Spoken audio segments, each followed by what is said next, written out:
నాకు భిక్ష వేయగలవా? ఇలా వచ్చిండ్రు డోర్ దగ్గర నిలబడ్డారు. తోటకెళ్ళి వచ్చి ఏమంటున్నాడు, నాకు భిక్ష వేస్తావా, భిక్ష వేయగలవా చూడు. మాత ఏమంటున్నాడంటే, అది వినపడగానే కుంభపత్రికి ఏమండి, ఈ జాగా మీదే, ఈ సంపద మీదే, మీరు నన్ను భిక్షం అడగడం ఏమిటి? మీ సంపద, మీ వాకిలి, మీ భూమి, మీరే యజమాని, దీనికి మీరు యజమాని అయి ఉండి నాకు భిక్షం అడగడంలో అర్థమేంటి అని తెలుస్తున్నది ధర్మపత్ని. ఎవరైనా అంటారు కదా, యజమాని అనుకోండి నాకు భిక్షం అడుగుతున్నది ఎందుకు, నా దగ్గర ఏముంది, ఏమీ లేదు, అంతా మీదే. ఇలా అకస్మాత్తుగా వచ్చి నన్ను భిక్ష వేయమంటే నేను అర్థం చేసుకోవాలని బాధతో బాబా గారితో అంటుంది. నేనేం అర్థం చేసుకోవాలి, నాకు ఏమి తెలియని మాటలు మీరు భిక్ష వేయడం ఒకేసారంటే ఏ భార్య కన్నా ఎంత సడన్ గా వేస్తుంది మనసు. అరే నా భర్త వచ్చి నా భిక్ష వేయమంటున్నాడు ఏంటి అని అట్లా బాధతో అప్పుడు బాబా గారు ఏమన్నారంటే, ఈ ఆస్తి పైన ఎటువంటి హక్కు లేదు, ఈ ఇల్లు నీదే, ఈ సంపద నీదే, ఈ పొలము నీదే, తోట నీదే, సర్వం నీదే, నాదేమీ లేదు, అందుకని నేను భిక్షం అడుగుతున్నా అని చెప్తాను. ఈ ఆస్తికి నువ్వే యజమానివి, నేను యజమానుడను కాను, నాకు ఎటువంటి అధికారం లేదు.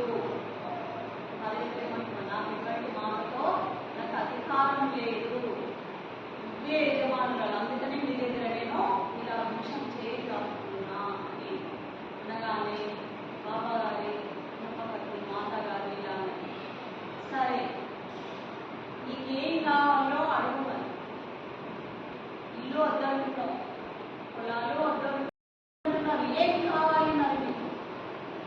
మరి తీర్థయాత్రలకు వెళ్తావా? ఇల్లు వద్దంటున్నావు, పొలం వద్దంటున్నావు, జాగాలు సంపదేమను, మరి ఇక్కడికైనా తీర్థయాత్రలకు వెళ్తావా? డబ్బులు ఇవ్వడానికి దాన్ని ఇష్టంతో తీర్థయాత్రలకు వెళ్తే 500 రూపాయలు నీకు ఇస్తాను, తీర్థయాత్రలకు వెళ్ళు.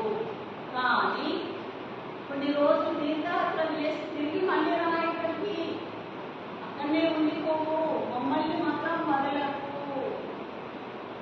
మమ్మల్ని వదిలి ఎక్కడికి వెళ్ళకు.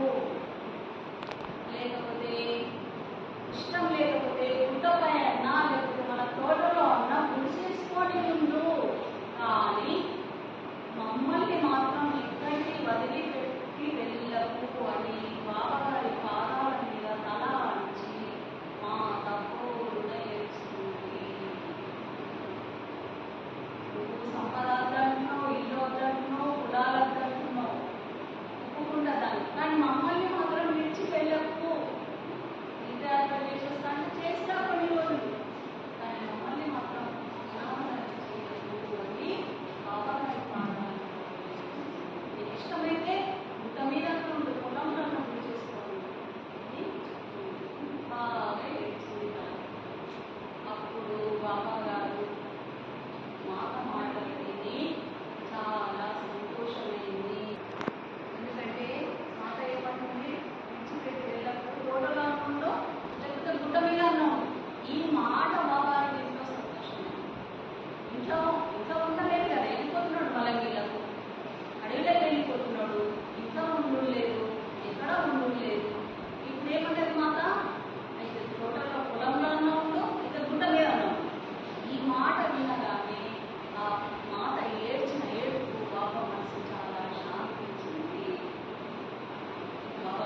बोले तो यहाँ अपने को चक्कर बैठा और कोई बोलता ऊपर है, ऊपर ही थे, यहाँ से यहाँ तक है ऊपर है, ये सत्य है।